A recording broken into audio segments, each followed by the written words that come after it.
Hello po! Tayo po ay gagawa ng suman sa buli o kaya po sa English, palm leaves, uggot ni silag sa Ilocano po. Ayan po, meron po tayong malagkit or rice glutinous. Ito naman po yung kakanggata, asin, at saka po ito po yung palm leaves or uggot ni silag sa Ilocano, buli sa Tagalog. Ayan po, ganyan po yung ating gagawin. Tuturo ko po sa inyo mamaya kung paano po ang paggawa ng case ng ating suman. Ito na po yung ating bigas o malagkit. Hugasan po natin siyang mabuti upang sa ganun po malinis po yung ating kakainin. May makita po tayo na mga itim-itim, kagaya po ng ipa sa bigas, tanggalin po natin.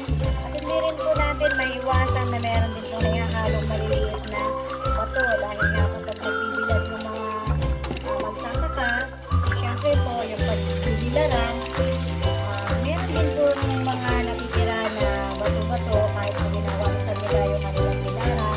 Hindi rin po maiwasan na meron at meron po maliliit. Kaya atin po ang ating malagkit o meron po siya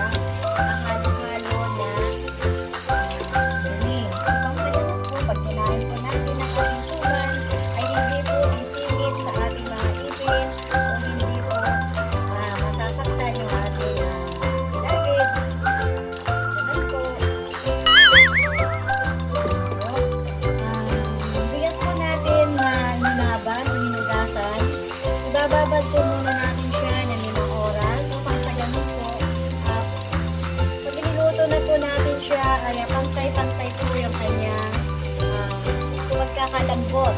So, wala po ba yung may matigas na part o kaya may malambot na part. Kaya mas maganda po, ibababad po muna natin ang ating malagkit bago po natin siya lutuin. Yan po mga kapatid.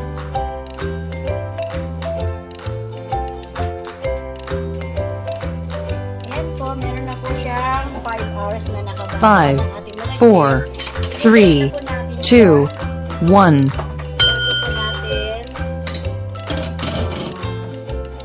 Luto sa gata. Kakang-gata.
yung kanyang casing.